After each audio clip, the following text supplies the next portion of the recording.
In the last video, we briefly considered three main uses for asking questions: formative assessment, challenging student thinking, and class management, which you want to mostly avoid.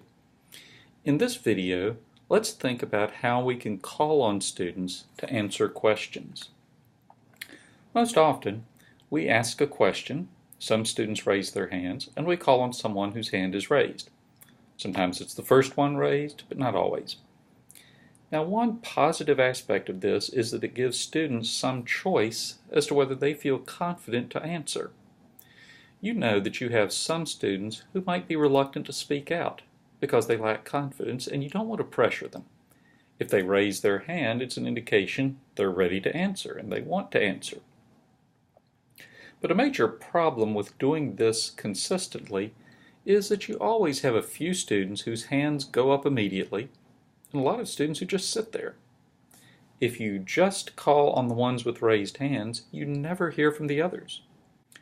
Especially if you call on the first hand raised, you're just hearing from the students who have quick recall.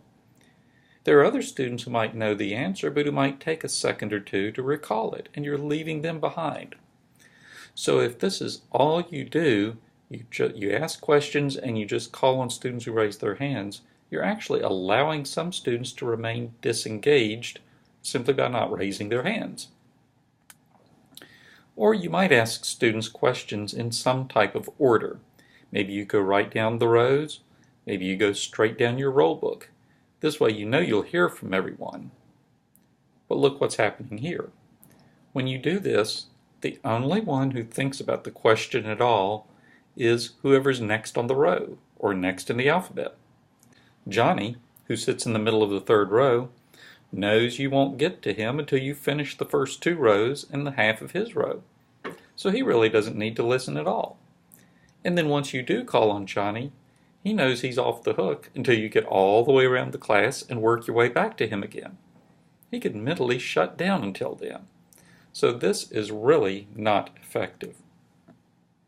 Here's the deal. What you want when you ask questions is for students to think. And you want all your students to think.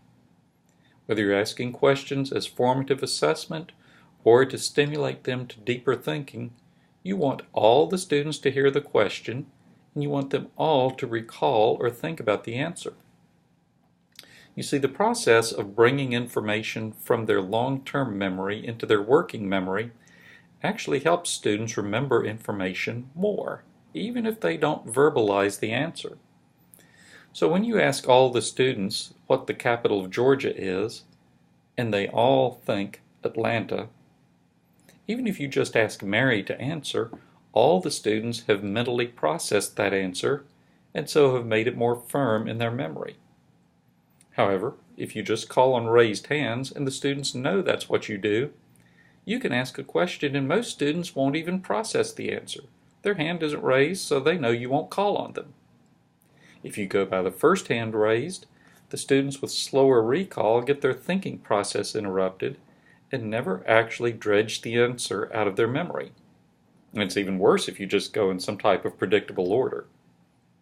So you want to find ways to encourage all the students to think when you ask a question.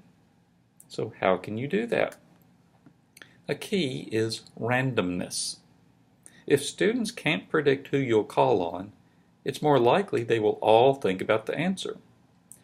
You're just as likely to call on Johnny as you are on Mary, so both Johnny and Mary have to be ready to answer.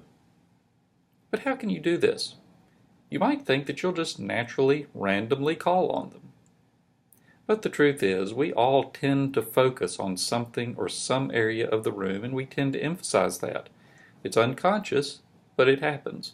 For example, you might tend to call on students on your right side more, or maybe students on the front row, or students who look somewhat alert, or something else. Especially if you're asking questions for formative assessment, you need to ask all the students equally. But there are a couple of tools you can use to help you with this.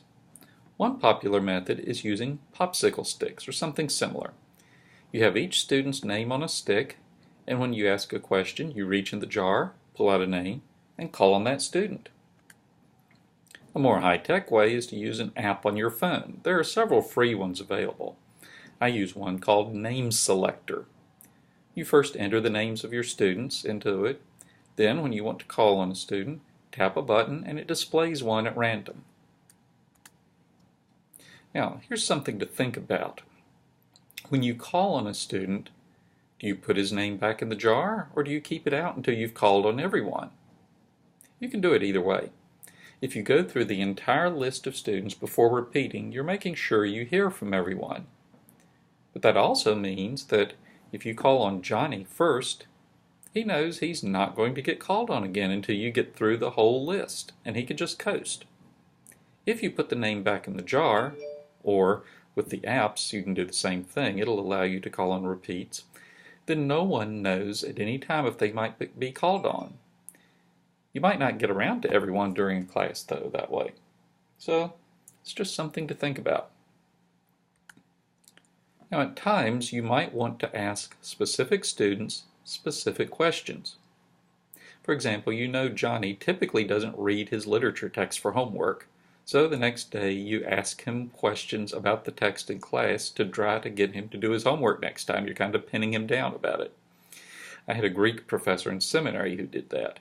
He knew that several of us consistently did our homework and that we knew the Greek well, so he almost never called on us in class with questions. He focused on students who either had a hard time grasping it or who were slackers. Now you have to be very careful about this, especially in grades lower than high school. You don't want to humiliate a student publicly for not knowing the material. And you don't want to put shy students on the spot. But there might be rare times when this approach would be useful. So to sum up, you want to encourage all students to think about your questions and not just tune out if they know you won't call on them. Finding ways to randomize this process will help you in this area. Now in our third and last video, we're going to talk about wait time in asking questions.